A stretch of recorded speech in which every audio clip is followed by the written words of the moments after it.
G20 का India itself host कर रहा है अगले साल इन 2022। 2-3 साल पहले 2018 में इंडिया के प्राइम मिनिस्टर नरेंद्र मोदी ने ये कहा था कि वो 22 में होस्ट करना चाहते हैं बिकॉज उस वक्त इंडिया को 75 साल 75 ईयर्स हो जाएंगे इंडिपेंडेंस को। तो ऑब्वियसली वो एक बड़ा लैंडमार्क ईयर है। पाकिस्तान के प्राइम मिनिस्टर ने इंटरव्यू दिया था CGTN को, उसमें उन्होंने क्वाड का जिक्र किया और उस इंटरव्यू से ये लगा कि पाकिस्तान जो है वो क्वाड को एज ए थ्रेट देख रहा है। जो बाइडन ने क्वाड समिट के अंदर वहां बैठ के उसने तकरीर की है। सही है। क्या क्वाड समिट में जो बाइडन बैठा हुआ ऑस्ट्रेलिया में और उसके साथ 4 लोग, दरमियान में नरेंद्र मोदी की दाढ़ी वाला वो तस्वीर है और उसके साथ 2, अगर उसको हम बनाना चाहेंगे सिक्योरिटी काउंसिल का परमानेंट मेंबर बनाना चाहें तब भी बनाएंगे, हमायत करेंगे। हर चीज उसने कहा है, जहां भी इंडिया की डिप्लोमेसी होगी वहां तो हमें चीखने चूखने की जरूरत नहीं है। नमस्कार दोस्तों, जय हिंद। हिंदुस्तान स्पेशल में स्वागत। भारत G20 की मेजबानी करने जा रहा है। इटली में G20 विदेश मंत्रियों की बैठक हुई।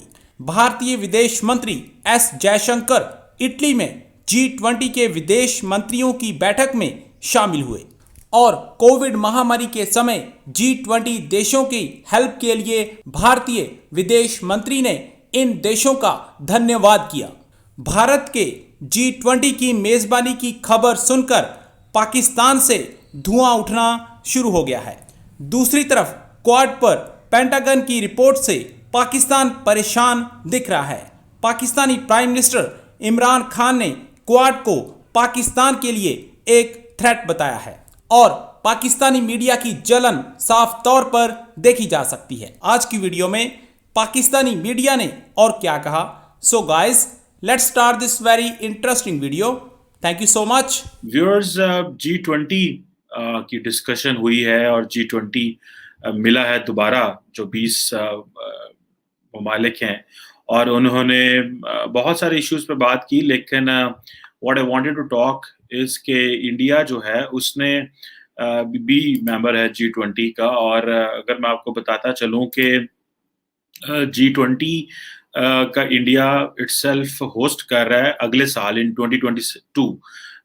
उससे पहले उन्होंने 21 में इंडिया ने होस्ट करना था G20 को, लेकिन 2-3 साल पहले 2018 में इंडिया के प्राइम मिनिस्टर नरेंद्र मोदी ने ये कहा था कि वो 22 में होस्ट करना चाहते हैं बिकॉज उस वक्त इंडिया को 75 साल 75 ईयर्स हो जाएंगे इंडिपेंडेंस को। तो ऑब्वियसली वो एक बड़ा लैंडमार्क ईयर है, तो ऑब्वियसली वो रिप्रेजेंट बताना चाहते होंगे कि हमने क्या किया या हम क्या करना चाहते हैं या हमारी सक्सेस वगैरह क्या होती है। ये एक ऑब्वियसली उनका हक है और वो बताना चाह रहे हैं। So next year will be very interesting by the way in terms of G20 के हवाले से। इस दफा भी इटली में मीटिंग्स हुई हैं और देखने में ये लगता है कि obviously India is the only player और is the only country in South Asia which is member of the G20। अब जाके देखें कि आज जो मुलाकात तो इंडिया के फॉरेन मिनिस्टर जयशंकर ने बहुत की, लेकिन जो कुछ चीज़ें थी वो बड़ी इंटरेस्टिंग थी for me to understand and to unearth. और वो ये थी कि इंडियन फॉरेन मिनिस्टर जयशंकर ने ये कहा कि उनकी अमेरिका के foreign secretary Blinken, Antony Blinken से मुलाकात हुई और उन्होंने इंडो पैसिफिक और अफगानिस्तान डिस्कस किया। कल जो पाकिस्तान के प्राइम मिनिस्टर ने इंटरव्यू दिया था CGTN को, उसमें उन्होंने क्वाड का जिक्र किया और उस इंटरव्यू से ये लगा कि पाकिस्तान जो है वो क्वाड को एज ए थ्रेट देख रहा है, खतरा देख रहा है, क्योंकि उसमें ऑब्वियसली इंडिया की मेन पोजीशन है उसमें। और again India is the main partner from south Asia in quad, और तो कोई मुल्क नहीं है क्वाड में, क्वाड्रिलेटरल सिक्योरिटी डायलॉग में। या तो इमरान खान साहब को उस लड़ाई का बिल्कुल इदराक नहीं कि क्या होने वाला है और किस किस्म की कैफियत पाकिस्तान के सराउंडिंग सूरत-ए-हाल में है। देखें उस्मान साहब, पाकिस्तान की सिचुएशन हम गुज़श्ता 1 साल से कह रहे हैं कि प्रिकेरियस होती जा रही है दिन ब दिन। मेरे सामने ये एक रिपोर्ट है 12 मार्च 2021 की, जो बाइडन ने क्वाड समिट के अंदर वहाँ बैठ के उसने तकरीर की है। सही है। क्या क्वाड समिट में जो बाइडन बैठा हुआ ऑस्ट्रेलिया में और उसके साथ 4 लोग, दरमियान में नरेंद्र मोदी की दाढ़ी वाला वो तस्वीर है और उसके साथ और उस क्वाड मीटिंग के बाद उन्होंने उस असेसमेंट की है गुज़श्ता साल जो इंडिया और चीन की आपस में लड़ाई हुई है उसका नतीजा क्या निकला है। उसके ऊपर ये पेंटागन ने इतनी बड़ी रिपोर्ट ने की है, mitigating the risk of India China conflict.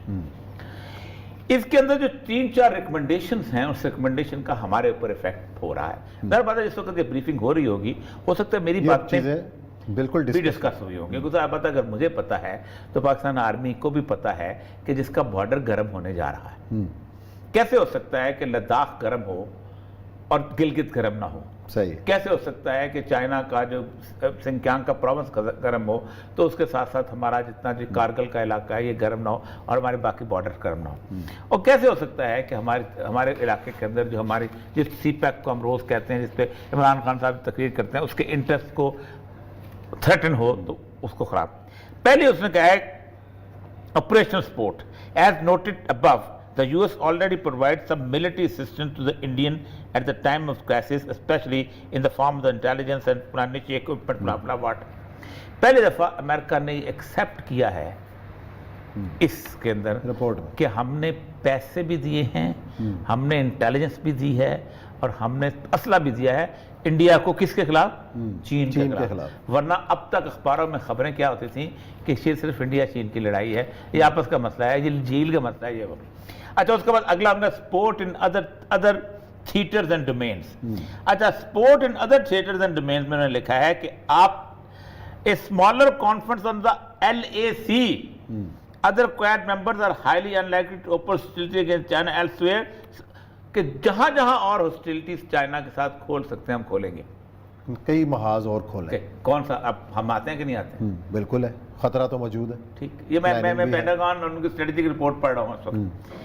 अगला उन्होंने कहा कि पॉलिटिकल एंड डिप्लोमेटिक सपोर्ट, वो उसने कहा कि इंडिया को हम अगर उसको हम बनाना चाहेंगे सिक्योरिटी काउंसिल का परमानेंट मेंबर बनाना चाहें तब भी बनाएंगे, हमायत करेंगे हर चीज। उसने कहा है जहां भी इंडिया की डिप्लोमेसी होगी वहां तो हमें चीखने चूखने की जरूरत नहीं है।